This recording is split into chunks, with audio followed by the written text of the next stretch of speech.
지금 평양이 충격에 빠졌습니다. 김정일 동지의 오른팔 비서실 제1부부장이 흔적도 없이 사라졌어요. 바로 저였죠. 제가 품에 넣은 건 금괴도 아니었고 국가 기밀도 아니었습니다. 단 한 장의 종이, 아들의 병명이 적힌 의료 보고서였어요.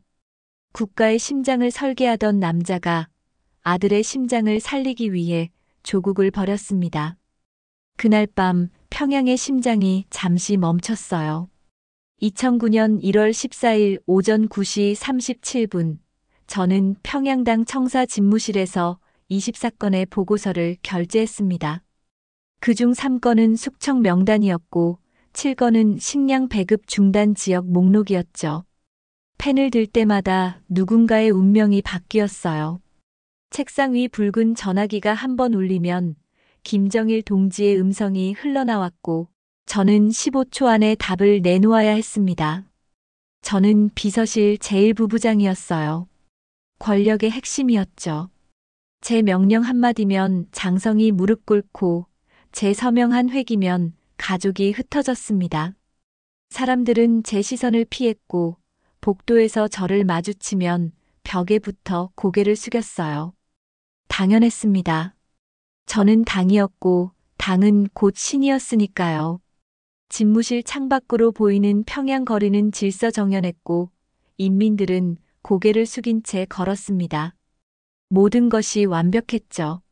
제 하루는 정확했어요. 오전 6시 기상, 6시 30분당 청사 도착, 7시 정각. 김정일 동지 일정 브리핑. 점심은 15분, 저녁은 집무실에서 해결했습니다. 하루 평균 120건의 문서를 처리했고 37통의 전화를 받았어요. 매 순간이 국가를 위한 헌신이었고 저는 그 사실에 자부심을 느꼈습니다. 남조선 이야기가 나올 때마다 저는 비웃었습니다. 존재하지 않는 나라야. 미국이 숨겨둔 꼭두각시일 뿐이지. 회의 때마다 저는 이렇게 말했어요. 동료들은 고개를 끄덕였고 부하들은 박수를 쳤습니다. 남조선은 조롱의 대상이었고 언젠가 우리가 해방시켜야 할 불쌍한 땅이었죠. 자본주의의 독에 물들어 인간성을 잃은 곳, 미국의 식민지, 그 이상도 이하도 아니었습니다. 정보 보고서에 나오는 남조선 사진들을 볼 때마다 저는 코웃음을 쳤어요.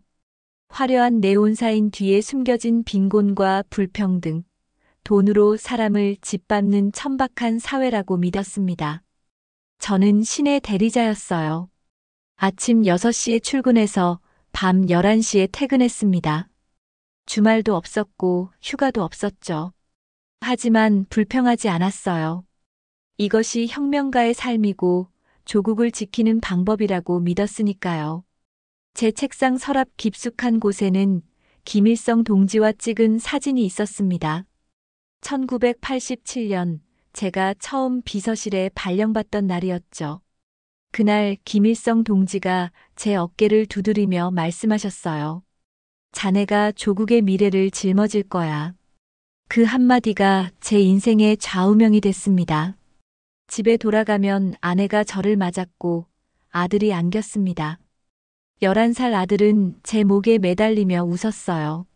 아버지, 오늘 학교에서 장군님 말씀을 외웠어요. 아들의 맑은 눈동자를 볼 때만큼은 권력자가 아닌 한 명의 아버지였죠. 아내는 조용히 밥상을 차렸고 저는 피곤한 몸을 이끌고 식탁에 앉았습니다. 그때만큼은 평화로웠어요. 2009년 2월 3일 밤 10시 47분 모든 것이 무너졌습니다. 아들이 쓰러졌어요. 저녁 식사 중이었습니다. 숟가락을 들던 아들의 손이 떨리더니 바닥에 쓰러졌죠. 얼굴이 새하얘졌고 입술이 파래졌습니다. 눈은 풀려 있었고 숨소리가 가빠졌어요. 저는 비명을 질렀습니다. 정민아. 아내는 울부짖었고 저는 아들을 안고 차에 태웠습니다. 아들의 몸은 차갑고 축 늘어져 있었어요. 당 전용 병원까지 12분이 걸렸어요. 붉은 신호등을 7개 무시했고 경적을 울리며 달렸습니다. 운전사는 악셀을 밟았고 저는 뒷좌석에서 아들을 안고 떨었죠. 정민아, 아빠가 있다. 버텨라. 아들의 손은 차갑게 식어가고 있었어요. 평생 명령만 내리던 제가 처음으로 신에게 빌었습니다. 의사들이 달려왔습니다. 검사가 시작됐고 기계음이 울렸죠. 저는 복도에서 벽을 쳤어요.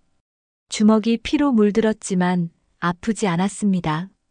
아내는 바닥에 주저앉아 흐느꼈고 저는 복도를 왔다 갔다 했습니다. 3시간 뒤 의사가 나왔어요. 그의 얼굴은 창백했고 손은 미세하게 떨리고 있었습니다. 선천성 심장 질환입니다. 판막이 손상됐고 즉시 수술이 필요합니다. 저는 소리쳤어요. 그럼 수술하면 되지 않나? 의사는 고개를 숙였습니다. 그의 목소리는 떨렸어요. 우리 기술로는 어렵습니다. 공화국 최고의 의료진을 동원해도 성공률이 5% 미만입니다. 5%. 그 숫자가 제 머릿속을 짓눌렀어요. 저는 하루에 수백 개의 숫자를 다뤘습니다. 예산, 인력, 물자, 모든 것을 숫자로 계산했죠. 하지만 이 숫자는 달랐어요. 이건 아들의 생명이었습니다. 그 순간 제가 쌓아 올린 모든 권력이 무의미해졌어요. 명령도 결제도 붉은 전화기도 김정일 동지와의 직통 전화도 아들의 고통 앞에선 아무런 힘이 없었습니다. 저는 무릎이 꺾였죠. 복도 차가운 바닥에 주저앉았어요. 신의 대리자라던 남자가 아들 하나 살리지 못하는 무능한 아버지로 무너졌습니다. 아내가 제 등을 두드렸지만 저는 일어서지 못했어요. 권력이 무슨 소용입니까? 아들이 죽는데. 3일째 밤 저는 아들의 병실 의자에서 잠들지 못했습니다. 새벽 4시 22분 심전도 기계가 규칙적으로 삐 소리를 냈어요. 1분에 68회, 너무 느렸습니다. 아들의 얼굴은 창백했고 입술은 여전히 파래 있었죠. 산소 호흡기가 쉬익쉬익 숨을 불어넣었고 저는 아들의 차가운 손을 꽉 쥐었습니다. 의사들은 5%라고 했지만 저는 그 5%의 모든 것을 걸 수밖에 없었어요.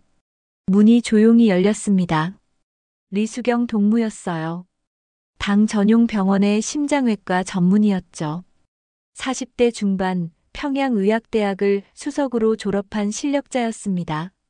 리수경은 병실을 둘러보더니 저에게 다가왔어요. 손에는 얇은 서류 봉투가 들려 있었습니다. 부부장 동무, 잠시 밖에서 이야기할 수 있겠습니까? 목소리가 낮고 조심스러웠어요. 저는 아내를 보았습니다. 아내는 아들 옆에서 졸고 있었죠.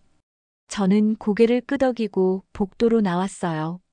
새벽 복도는 텅 비어 있었고 형광등 불빛만이 차갑게 흘렀습니다. 리수경은 주위를 살피더니 봉투를 꺼냈어요. 이걸 보십시오. 저는 봉투를 받아 열었습니다. 안에는 A사 용지 4장이 들어 있었어요.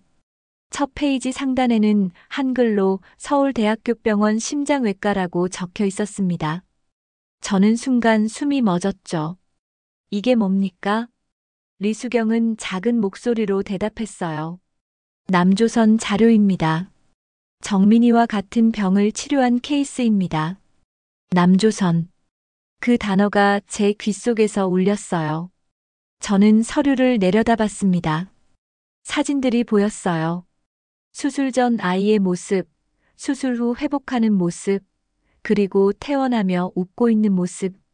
숫자들이 빼곡히 적혀 있었죠. 성공률 94.7%, 완치율 91.2%, 5년 생존율 96.8%. 저는 냉소를 지었습니다. 남조선이? 거긴 의사도 자본의 하수인이야. 돈 없으면 죽게 내버려 두는 곳 아닙니까? 리수경은 고개를 저었어요. 저도 그렇게 배웠습니다. 하지만 이 자료는 사실입니다. 제가 3개월 전 중국 의학회에서 직접 확인했습니다. 저는 서류를 들여다봤어요. 환자 사례 17건이 상세히 기록돼 있었습니다. 나이, 증상, 수술 방법, 회복 과정까지 모든 게 적혀 있었죠. 사진 속 아이들은 웃고 있었어요. 뛰어놀고 공부하고 가족과 함께 있었습니다. 한 장의 사진이 제 눈을 붙잡았어요.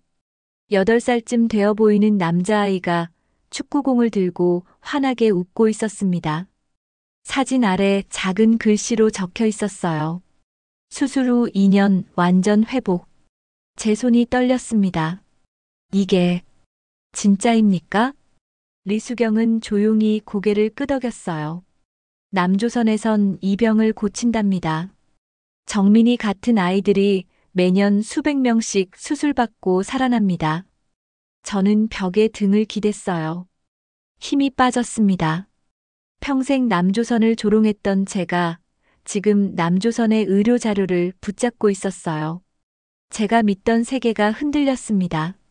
조국이 위대하다면 왜 아들을 살릴 수 없습니까? 남조선이 무너진 나라라면 왜 저 아이들은 웃고 있습니까? 왜 우린 안 됩니까?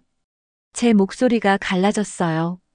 리수경은 잠시 침묵했습니다. 그리고 천천히 입을 열었어요. 장비가 없습니다. 기술이 부족합니다.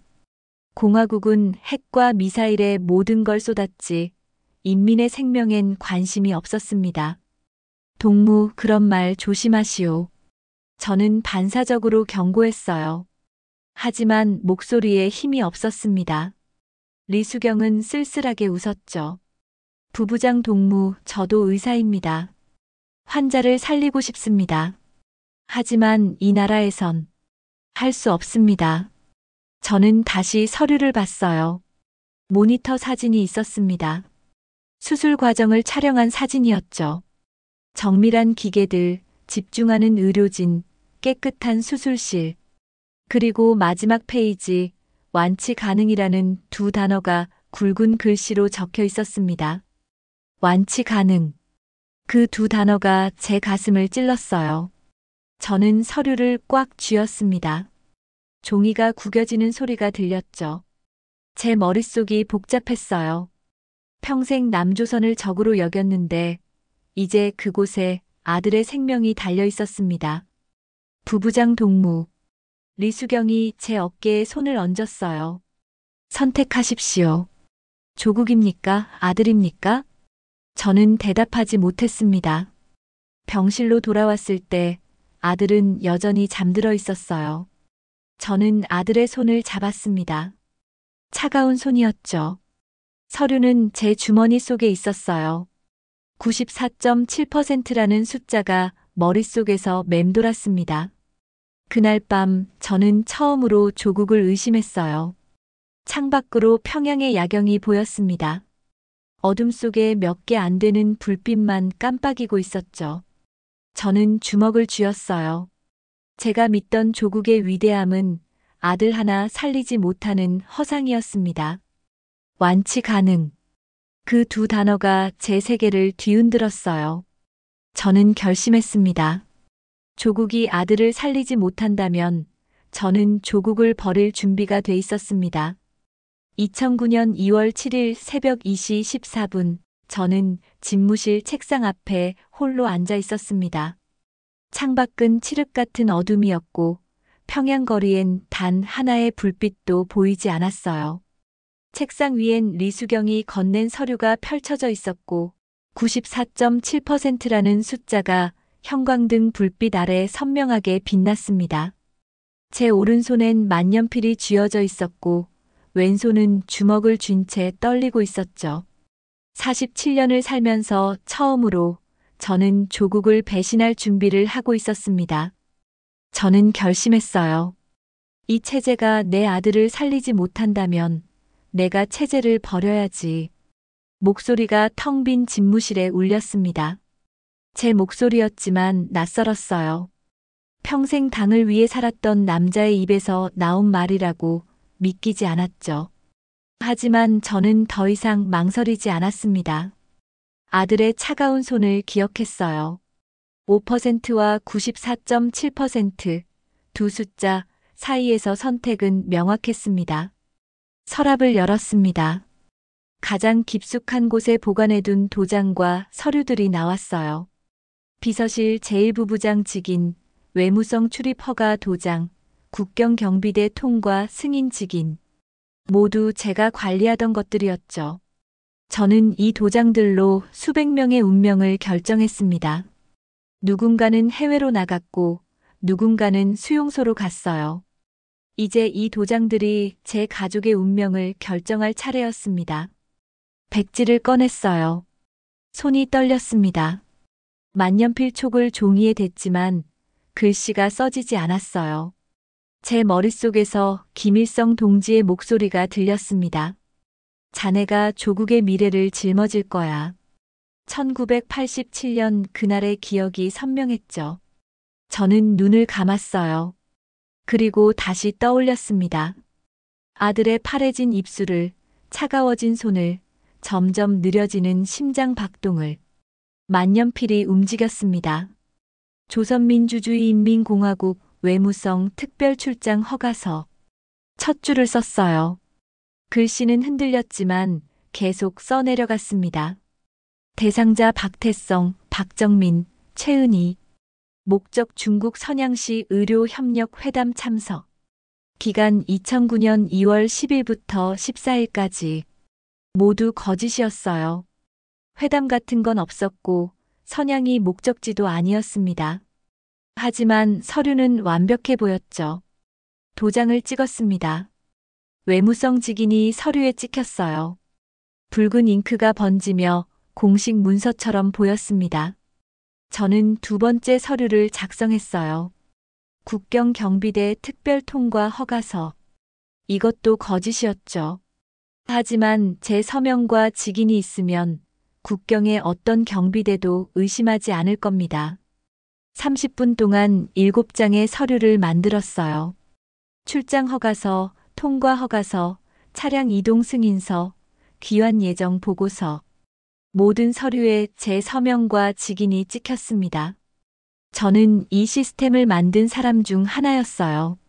어떤 문구를 써야 하는지, 어떤 도장을 어디에 찍어야 하는지 모두 알고 있었죠. 제가 만든 시스템을 이제 스스로 속이기 위해 사용하고 있었습니다. 서류를 책상 위에 펼쳐놓고 바라봤어요. 완벽했습니다. 어떤 검열관이 봐도 의심할 수 없는 공식 문서였죠. 하지만 제 가슴은 무거웠어요. 이 서류들은 단순한 종이가 아니었습니다. 이건 제가 평생 쌓아온 모든 것에 대한 배신이었어요. 당에 대한 배신, 김정일 동지에 대한 배신, 조국에 대한 배신. 저는 한때 조국을 위해 수많은 사람을 지웠습니다. 1997년 저는 18명의 명단에 서명했어요. 모두 숙청 대상자였죠. 제 펜 한 획으로 18개의 가족이 무너졌습니다. 2003년 저는 식량 배급 중단 지역 목록을 승인했어요. 7개 지역, 약 3만 명이 굶주림에 내몰렸죠. 제 책상을 거쳐간 명령서만 수천 장이었습니다. 저는 죄책감을 느끼지 않았어요. 이게 조국을 지키는 일이라고 믿었으니까요. 하지만 이제는 달랐습니다. 이제는 제가 그 조국으로부터 지워질 차례였어요. 제가 서명한 숙청 명단에 언젠가 제 이름이 올라갈 겁니다. 제가 승인한 체포 영장으로 언젠가 제 가족이 잡혀갈 거예요. 아이러니했죠. 시스템을 만든 자가 시스템에 의해 파괴되는 것. 컴퓨터 모니터를 켰습니다. 비밀 파일에 접속했어요. 국경 초소 배치도, 경비대 교대 시간, 감시 카메라 위치. 모든 정보가 제 손끝에 있었습니다. 저는 이 정보들을 복사해 USB에 저장했어요. 탈출 루트를 머릿속으로 그렸습니다.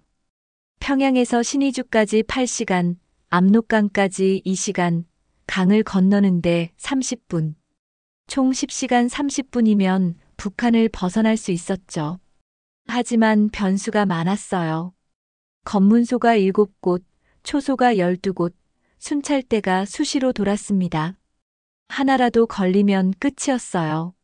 저와 제 가족은 정치범 수용소로 직행할 겁니다.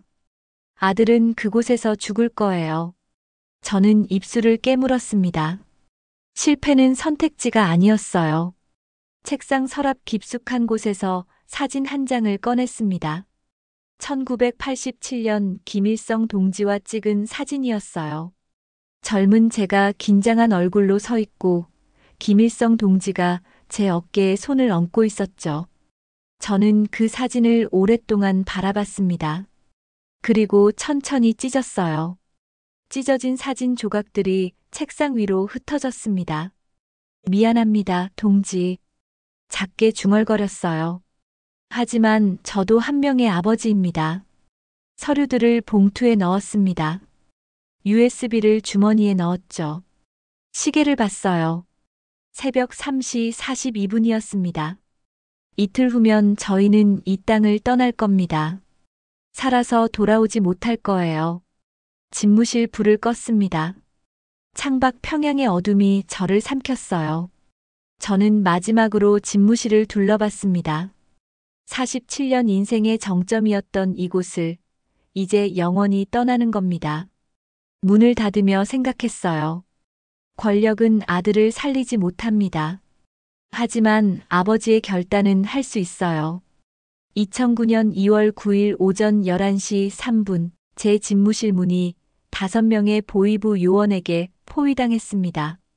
검은 제복, 차가운 눈빛, 허리춤에 권총.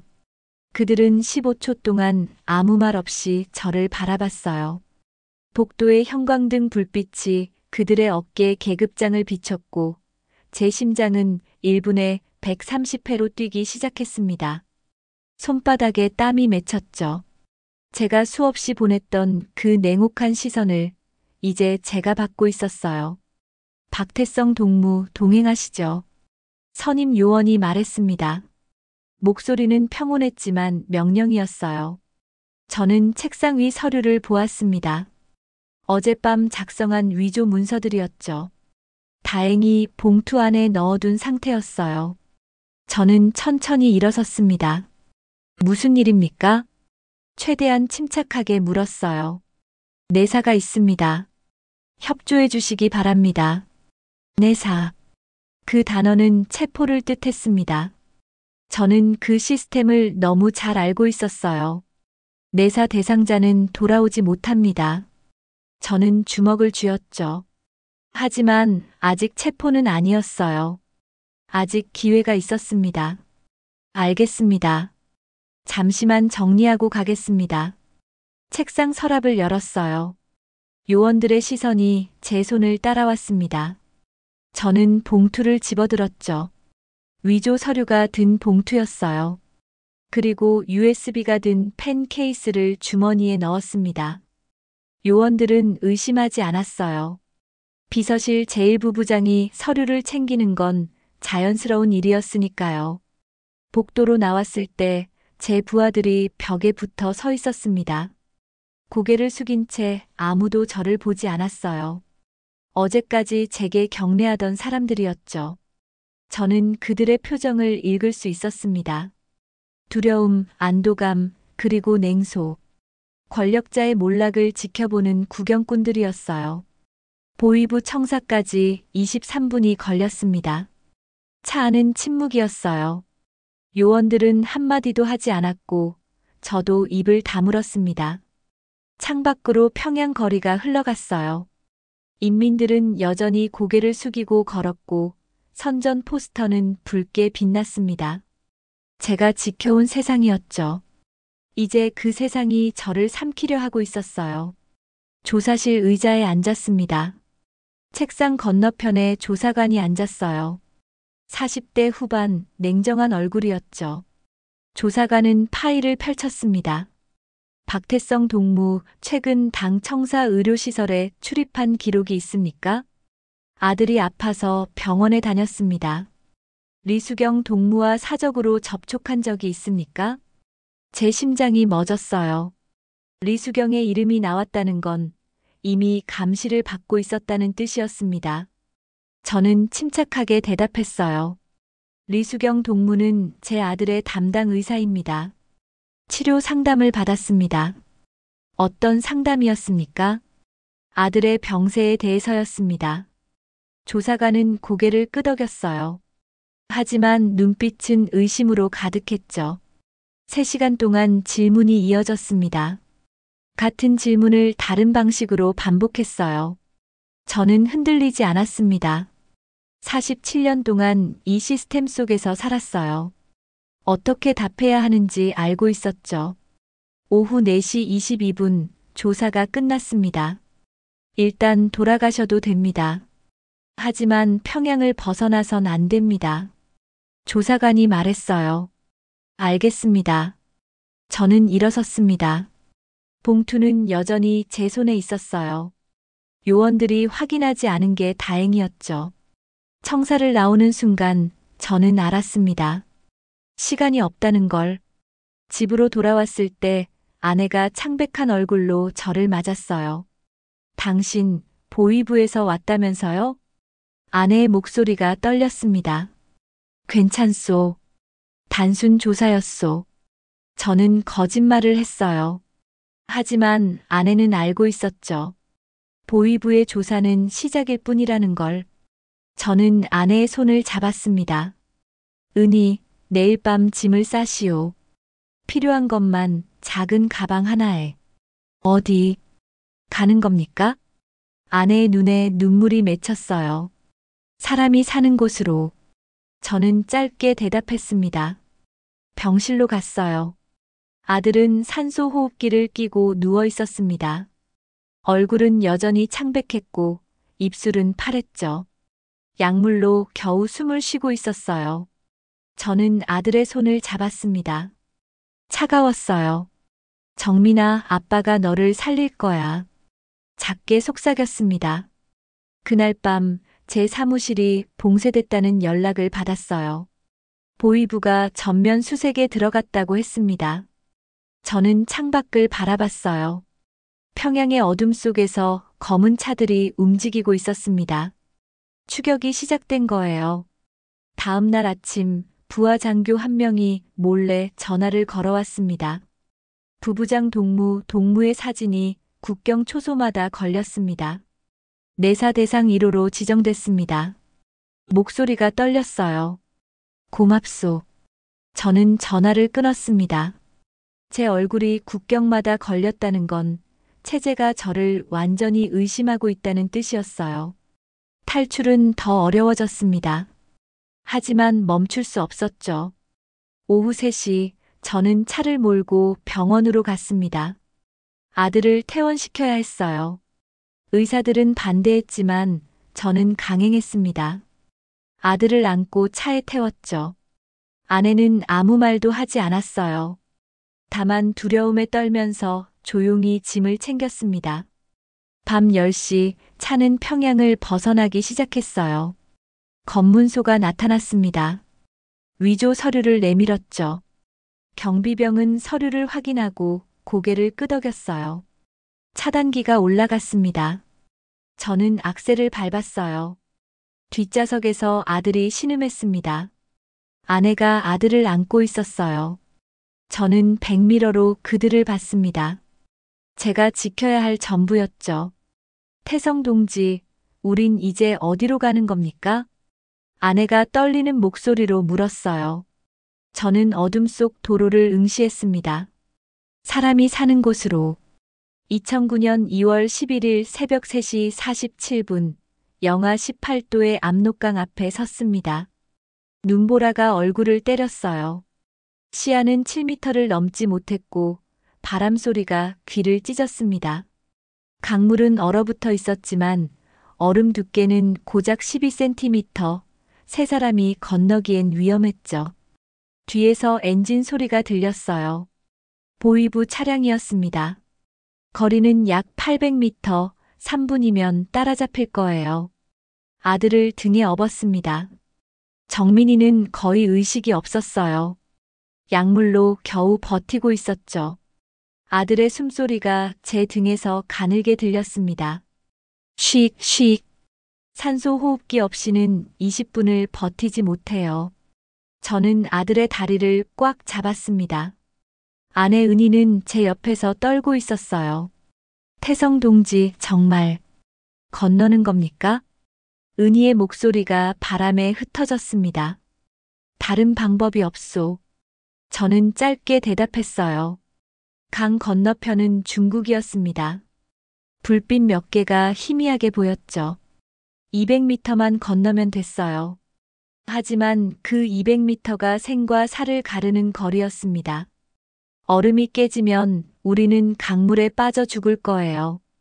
보위부에 잡히면 정치범 수용소로 끌려갈 겁니다. 어느 쪽이든 죽음이었죠. 뒤에서 탐조등 불빛이 비쳤습니다. 눈보라 사이로 빛의 기둥이 움직였어요. 저희를 찾고 있었습니다. 확성기 소리가 들렸죠. 박태성 동무, 멈추시오. 이건 명령이오. 제가 함께 일했던 장교의 목소리였어요. 박철호 소자, 제 부하였던 사람이었죠. 이제는 저를 쫓는 사냥개가 됐습니다. 지금이다. 달려. 저는 은희의 손을 잡았어요. 첫 발을 내디뎠습니다. 얼음이 삐걱 소리를 냈어요. 두 번째, 세 번째, 저는 몸을 낮추고 달렸습니다. 등에 아들이 흔들렸고 은희가 뒤따랐죠. 눈보라가 더 거세게 몰아쳤어요.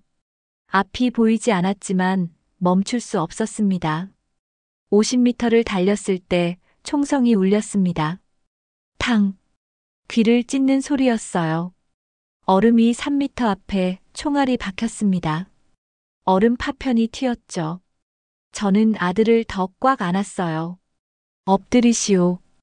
은희에게 소리쳤습니다. 우리는 몸을 낮췄어요. 탐조등 빛이 우리 머리 위를 스쳤습니다.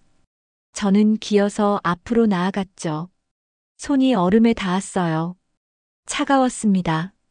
손가락이 얼어붙는 느낌이었죠. 하지만 멈추지 않았어요. 탕, 탕, 탕. 연속으로 총성이 울렸습니다. 이번엔 더 가까웠어요. 제 옆 얼음에 총알이 박혔고 얼음에 금이 갔습니다. 물이 스며 나왔죠. 저는 방향을 틀었어요. 금 간 곳을 피해 옆으로 기어갔습니다. 100m. 절반을 왔어요. 뒤에서 엔진 소리가 더 가까워졌습니다. 차가 강변에 도착한 거예요. 문이 열리는 소리가 들렸고 발소리가 여러 개 들렸죠. 5명, 아니 7명쯤 됐어요. 저는 이를 악물었습니다.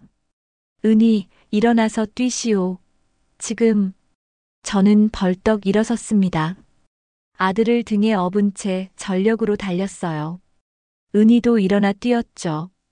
탐조등이 우리를 따라왔고 총성이 빗발쳤습니다. 탕탕탕탕. 얼음이 사방에서 튀었어요. 저는 지그재그로 달렸습니다. 예측할 수 없는 움직임으로. 130m. 갑자기 발밑에서 균열음이 들렸습니다. 드르륵. 얼음이 깨지기 시작한 거예요. 저는 더 빨리 달렸습니다. 뒤에서 은희가 비명을 질렀어요. 태성 동지. 돌아보니 은희의 발이 얼음 틈에 빠져 있었습니다. 물이 신발 속으로 들어갔죠. 저는 뛰어가 은희의 손을 잡았어요. 힘껏 당겼습니다. 은희가 튀어 올랐고 우리는 다시 달렸어요. 150m. 탐조등 불빛이 더 선명해졌습니다. 저희와의 거리가 좁혀지고 있었어요. 확성기 소리가 다시 울렸습니다. 박태성, 마지막 경고다. 멈춰라. 박철호의 목소리였어요. 한때 제 명령을 따르던 남자였죠. 저는 뒤를 돌아봤습니다. 탐조등 불빛 속에서 7명의 경비병이 강변에 서 있었어요. 총을 겨누고 있었습니다. 사격. 박철호가 외쳤어요. 일제 사격이 시작됐습니다. 탕탕탕탕탕. 총알이 빗발쳤어요.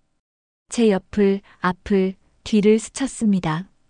얼음이 산산조각 났고 물이 사방으로 튀었죠. 저는 아들을 감싸며 앞으로 몸을 던졌어요. 170m. 발밑에서 얼음이 크게 깨졌습니다. 콰직.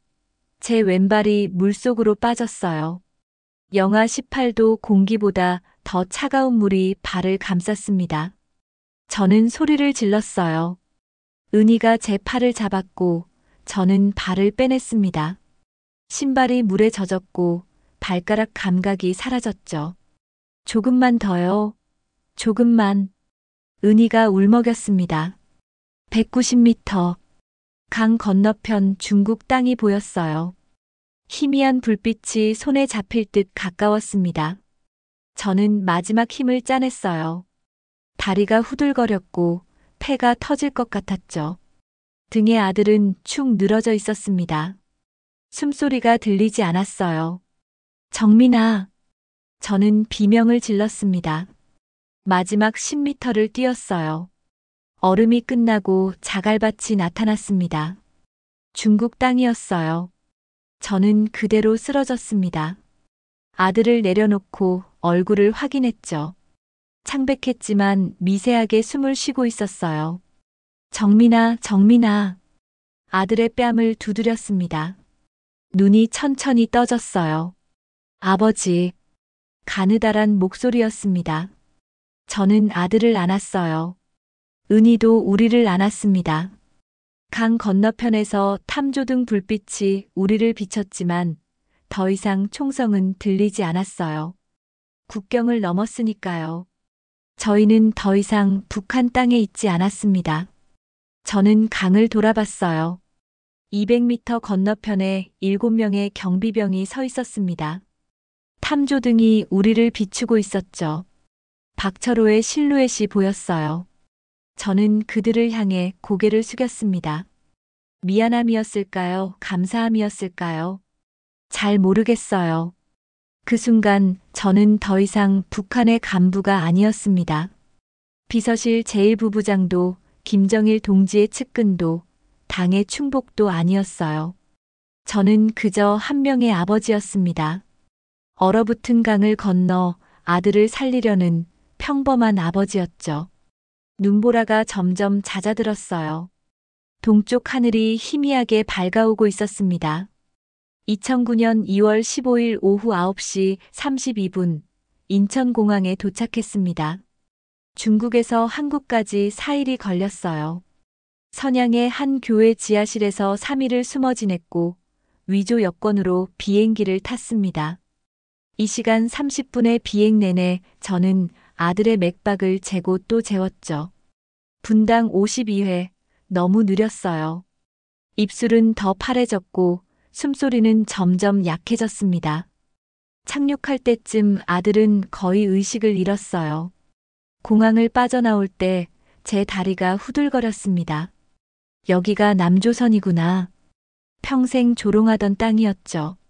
하지만 이제 이곳만이 아들을 살릴 수 있는 유일한 곳이었어요. 공항 로비는 밝았습니다. 형광등이 아니라 따뜻한 조명이 공간을 채웠죠. 사람들은 웃으며 걷고 있었어요. 누구도 고개를 숙이지 않았고 누구도 뒤를 돌아보지 않았습니다.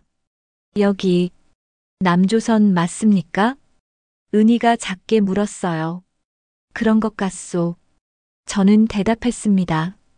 입국장에서 한 남자가 우리를 기다리고 있었어요. 40대 중반 편안한 미소를 짓고 있었죠. 선양교회 목사가 연락해준 사람이었습니다. 박태성 씨, 최은희 씨 환영합니다.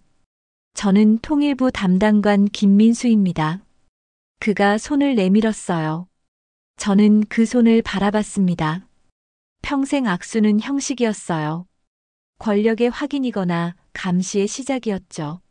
하지만 이 사람의 손은 달랐습니다. 따뜻했어요. 저는 조심스럽게 그의 손을 잡았습니다. 아드님 상태가 안 좋다고 들었습니다. 바로 병원으로 모시겠습니다. 김민수가 말했어요. 신문은 안 합니까? 저는 물었습니다. 나중에 천천히 해도 됩니다. 지금은 아드님이 먼저입니다. 그 말에 저는 할 말을 잃었어요. 차는 서울대학교 병원으로 향했습니다. 40분이 걸렸죠. 창밖으로 서울의 야경이 펼쳐졌어요. 불빛이 끝없이 이어졌습니다. 고층 빌딩, 네온사인, 차들의 불빛. 평양에선 본 적 없는 광경이었어요. 저는 말문이 막혔습니다. 이게 다 진짜입니까? 은희가 창밖을 보며 물었어요. 네, 진짜입니다. 김민수가 웃으며 대답했습니다. 병원에 도착했을 때 의료진이 대기하고 있었어요. 5명의 간호사와 2명의 의사가 휠체어를 밀고 나왔습니다. 아들을 휠체어에 태웠죠. 의사 1명이 제게 다가왔어요. 안녕하세요. 저는 심장외과 이준혁 교수입니다. 환자 보호자분이시죠? 환자 보호자. 그 단어가 제 귓속에서 울렸어요. 비서실 제1부부장이 아니라 환자 보호자. 47년 인생에서 처음 들어보는 호칭이었습니다. 저는 고개를 끄덕였어요. 네, 아버지입니다. 걱정 마십시오. 최선을 다하겠습니다. 이준혁 교수가 제 어깨를 두드렸어요. 누구도 제 신분을 묻지 않았습니다. 누구도 어디서 왔냐고 신문하지 않았어요. 그저 환자를 살리는 일에만 집중했죠. 저는 그게 낯설었습니다. 북한에선 모든 일에 신분 확인이 먼저였거든요. 응급실에서 2시간 동안 검사가 진행됐어요. 저와 은희는 복도 의자에 앉아 기다렸습니다. 은희는 제 손을 꽉 쥐고 있었어요. 손이 땀으로 젖었지만 놓지 않았죠. 저는 시계를 봤습니다. 초침이 한 번 돌 때마다 가슴이 조였어요. 새벽 1시 15분 이준혁 교수가 나왔습니다. 저는 벌떡 일어섰어요. 은희도 일어났죠. 교수의 얼굴을 읽으려 했지만 표정이 평온해서 알 수 없었어요. 제 심장이 터질 것 같았습니다. 정민이 아버님. 교수가 미소를 지었어요. 아드님은 살릴 수 있습니다. 그 한 문장. 단 한 문장이 제 세상을 무너뜨렸습니다. 아니, 다시 세웠어요. 저는 그 자리에 무릎을 꿇었습니다. 병원 복도 차가운 바닥에 무릎을 대고 고개를 숙였죠. 눈물이 쏟아졌어요. 소리내어 울었습니다. 47년을 살면서 처음이었어요. 권력 앞에서도 울지 않았고 숙청 명령서에 서명할 때도 울지 않았습니다. 아들이 쓰러졌을 때도 참았어요. 하지만 이 순간만큼은 참을 수 없었습니다. 제 어깨가 흔들렸고 눈물이 바닥에 떨어졌어요. 감사합니다. 감사합니다. 되풀이해서 말했어요. 은희도 울고 있었습니다. 교수는 조용히 우리를 기다려줬죠. 간호사가 휴지를 건넸어요.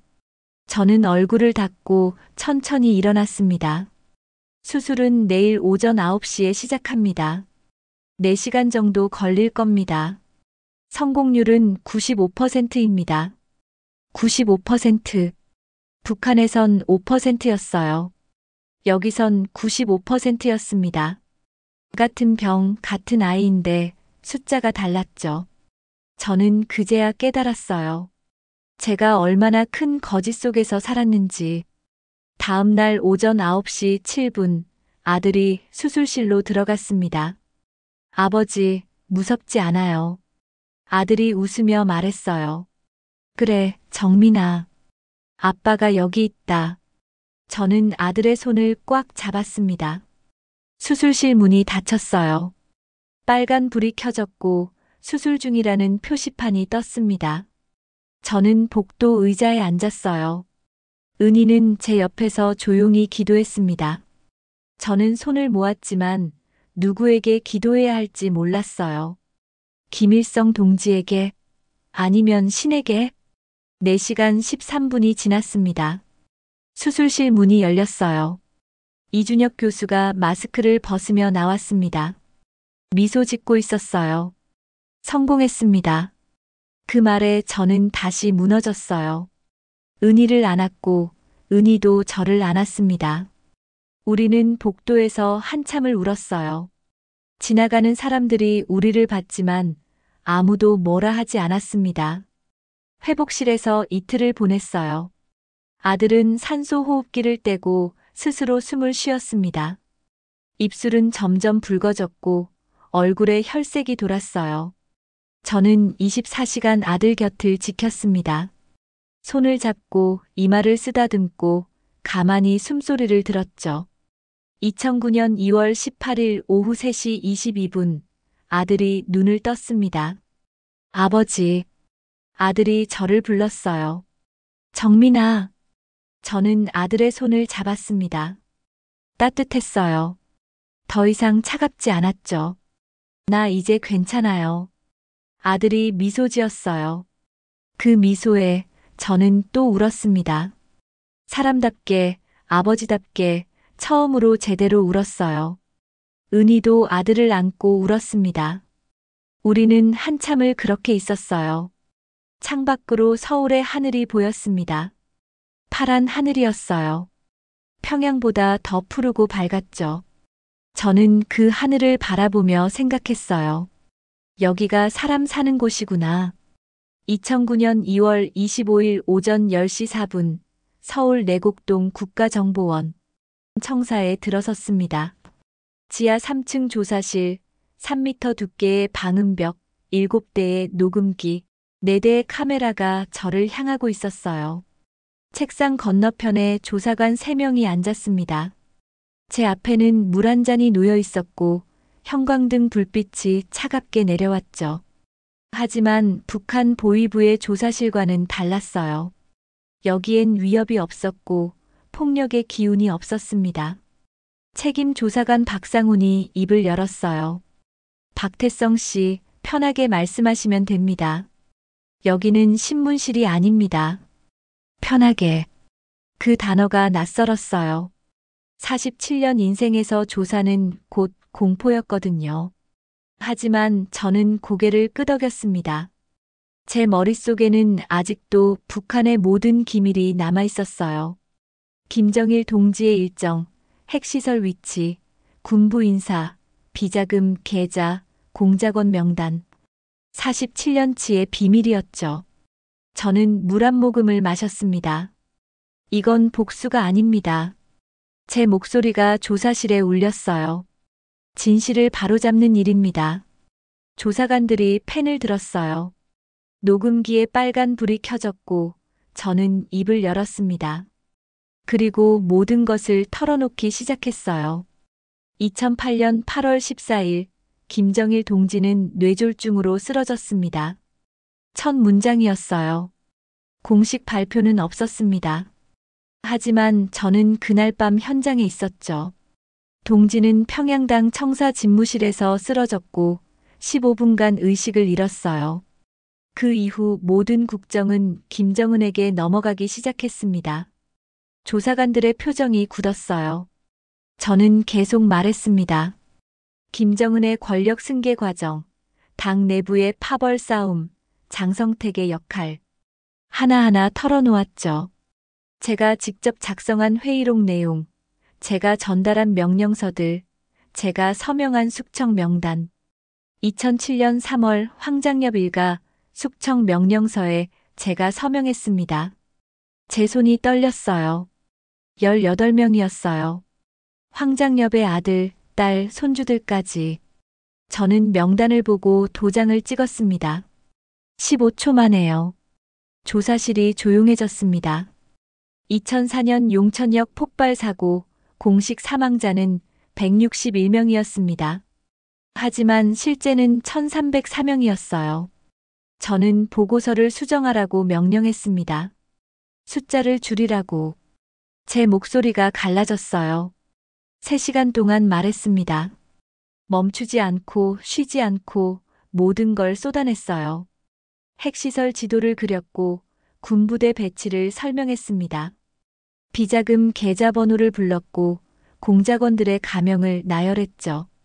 제 입에서 나오는 말마다 조사관들은 펜을 움직였어요. 평안북도 창성군에 우라늄 농축 시설이 있습니다.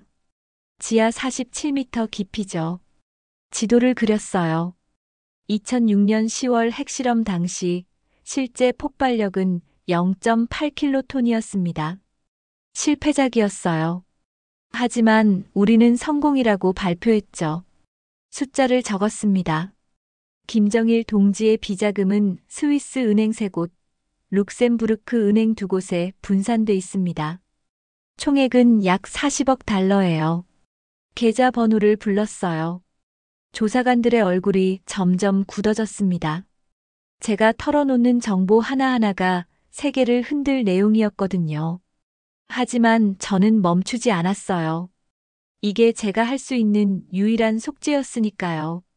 오후 3시 22분, 저는 물을 한 잔 더 마셨습니다. 목이 타들어갔어요.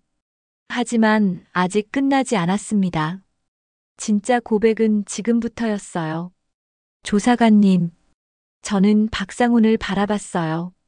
제가 진짜로 말하고 싶은 건 따로 있습니다. 말씀하십시오. 제 죄입니다. 저는 숨을 깊이 들이쉬었어요. 저는 18명을 숙청했습니다. 3만 명을 굶겼어요. 수백 장의 명령서에 서명했고 수천 명의 운명을 결정했죠. 저는 괴물이었습니다. 눈물이 흘렀어요. 1997년부터 2009년까지 12년 동안 제 손을 거쳐간 숙청 명단은 274명입니다. 제가 직접 세어봤어요. 274명의 이름을 아직도 기억합니다. 제 손이 떨렸습니다. 박철민, 최영희, 김수진, 이정호. 저는 그들의 얼굴도 몰랐어요. 그냥 이름이었고 숫자였습니다. 저는 15초 만에 도장을 찍었고 그들은 사라졌죠. 조사실이 무거워졌어요. 저는 사람의 가치를 몰랐습니다. 아니, 알고 싶지 않았어요. 당을 위해서라면, 조국을 위해서라면 사람 따위는 희생해도 된다고 믿었죠. 저는 얼굴을 손으로 가렸습니다. 제 아들이 쓰러지기 전까지는요. 침묵이 흘렀어요. 아들의 차가운 손을 잡았을 때 저는 처음 알았습니다. 사람의 무게를요. 한 명의 생명이 얼마나 소중한지를요. 하지만 너무 늦었어요. 목소리가 떨렸습니다. 274명에게 가족이 있었을 겁니다. 아들이 있었고, 딸이 있었고, 부모가 있었죠. 저는 274개의 가정을 무너뜨렸어요. 제 아들 하나 살리려고 조국을 버렸으면서 274명의 아들과 딸은 죽게 만들었습니다. 저는 고개를 숙였어요. 난 너무 늦게 사람의 가치를 알았습니다. 조사실이 조용했어요. 녹음기만 돌아가고 있었죠. 저는 얼굴을 들었습니다. 조사관들이 저를 바라보고 있었어요. 어떤 표정인지 읽을 수 없었습니다. 박태성 씨, 박상훈이 입을 열었어요. 당신이 제공한 정보는 대한민국에 그리고 세계에 큰 도움이 될 겁니다. 하지만 그게 제 죄를 씻어주진 않습니다. 저는 대답했어요. 압니다. 박상훈이 고개를 끄덕였습니다. 하지만 당신은 지금 올바른 선택을 하고 있습니다. 진실을 말하는 것, 그것만으로도 의미가 있어요. 저는 쓸쓸하게 웃었습니다. 그날 저녁, 저는 병원으로 돌아갔어요. 아들은 회복 중이었습니다.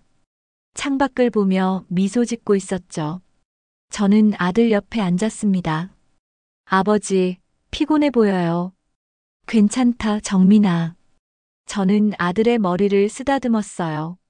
창밖으로 서울의 저녁 하늘이 보였습니다. 노을이 지고 있었어요. 붉고 아름다웠죠. 저는 그 노을을 바라보며 생각했습니다. 진실의 무게는 무겁습니다. 하지만 더 이상 거짓 속에서 살고 싶지 않았어요. 2009년 6월 3일 새벽 5시 47분, 저는 서울 외곽 작은 집 앞 산책로를 걷고 있었습니다. 공기는 맑았고 새소리가 17가지 음색으로 들렸어요. 아카시아 향기가 코끝을 스쳤고 이슬이 맺힌 풀잎이 햇살에 반짝였죠. 제 폐 속으로 들어오는 공기는 평양의 그것과 달랐습니다. 무거운 감시의 무게가 없었고 숨 쉴 때마다 두려움이 없었어요. 저는 처음으로 자유가 무엇인지 알았습니다. 4개월이 지났어요. 압록강을 건넌 그날 밤이 아직도 생생했습니다. 얼어붙은 강, 총성, 아들의 차가운 손. 하지만 이제 그건 과거였어요.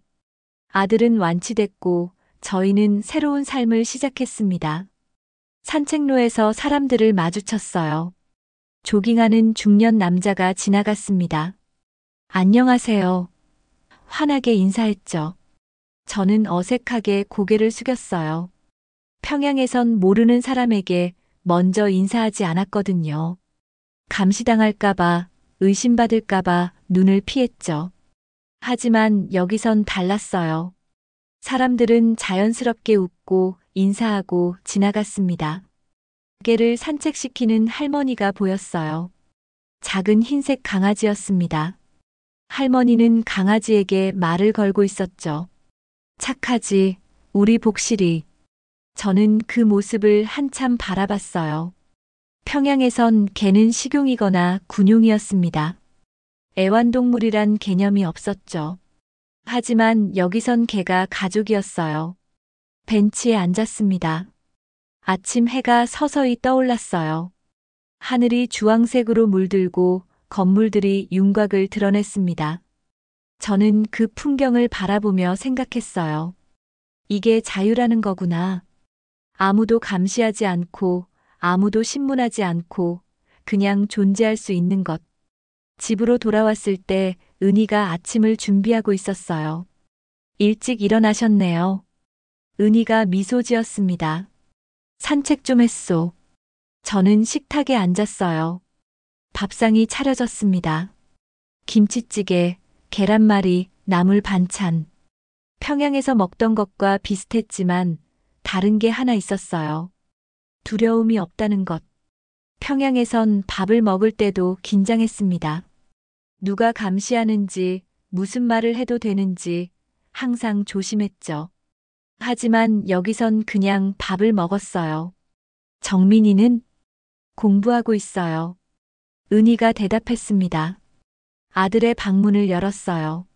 정민이는 책상에 앉아 책을 펼치고 있었습니다. 얼굴엔 혈색이 돌았고 눈은 맑았어요. 4개월 전 죽어가던 아이가 아니었습니다. 정민아, 공부 재밌니?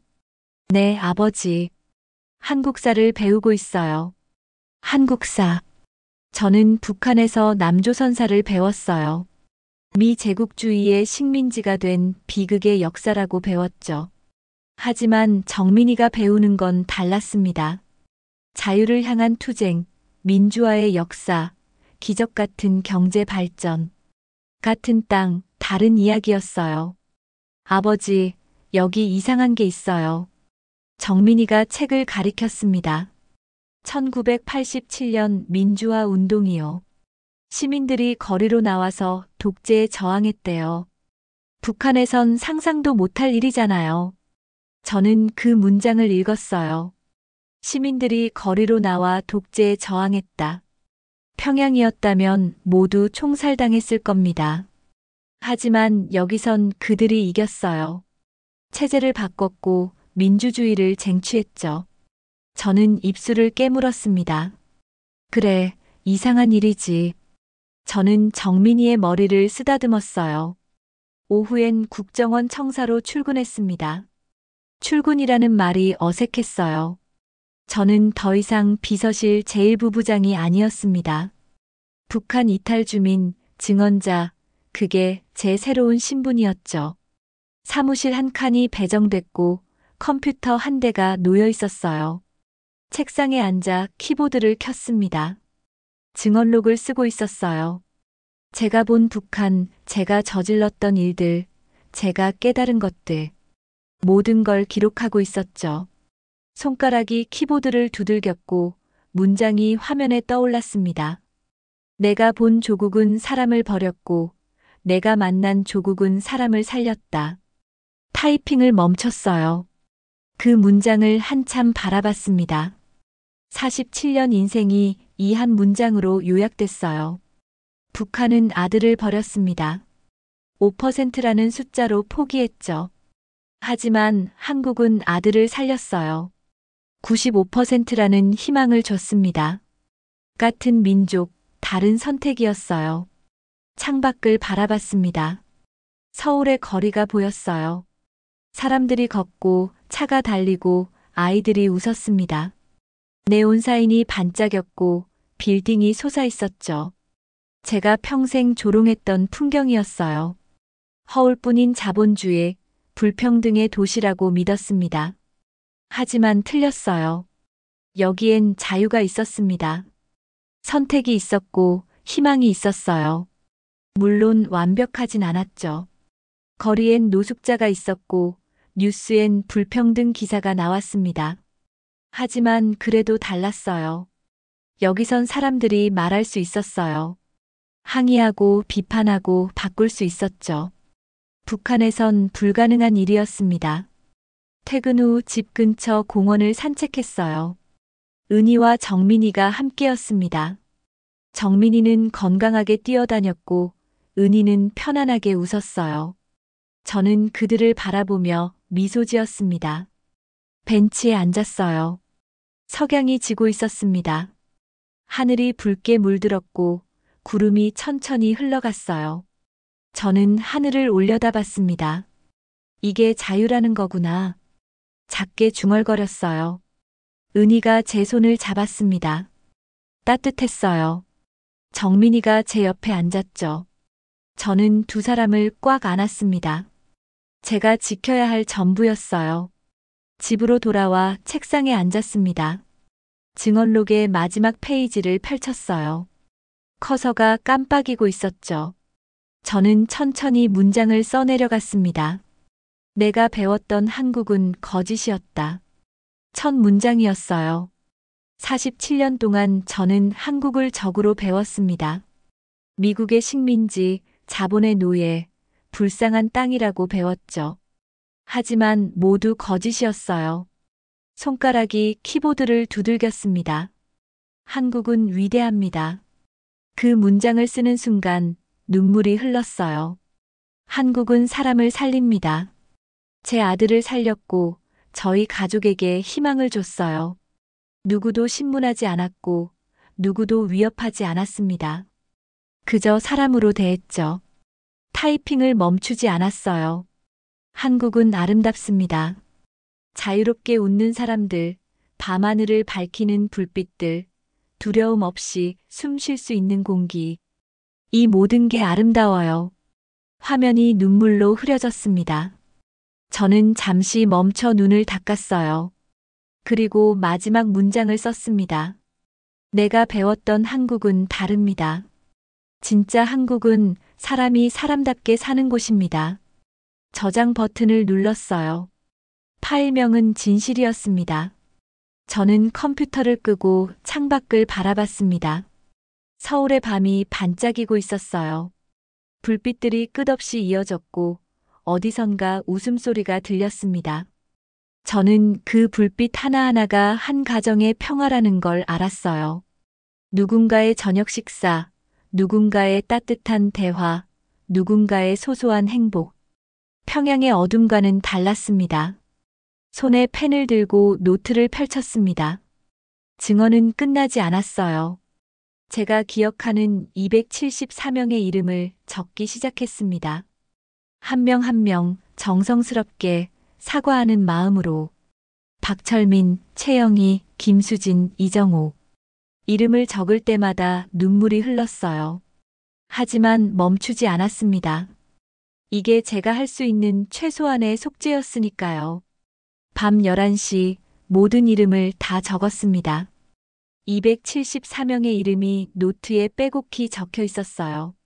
저는 노트를 덮고 창밖을 바라봤습니다. 달이 떠 있었죠. 밝고 둥근 달이었어요. 같은 달이 북한도 비추고 있을 겁니다. 하지만 그곳 사람들은 이 달빛 아래서도 자유롭지 못해요. 미안합니다. 작게 속삭였습니다.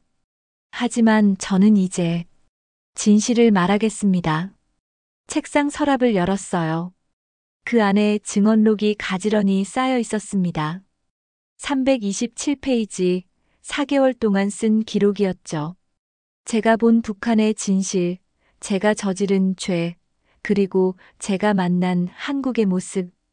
마지막 페이지를 다시 펼쳤습니다. 한국은 위대합니다라는 문장이 보였어요. 저는 그 아래 한 줄을 더 적었습니다. 그리고 한국은 아름답습니다. 사람을 사람으로 대하는 이 땅이 저는 아름답습니다. 펜을 내려놓았어요. 서울의 밤은 고요했습니다. 평양의 어둠과는 다른 평화로운 고요였어요. 저는 그 고요 속에서 처음으로 편안하게 잠들 수 있었습니다. 내가 배웠던 한국은 다릅니다. 진짜 한국은 위대하고 아름다웠어요.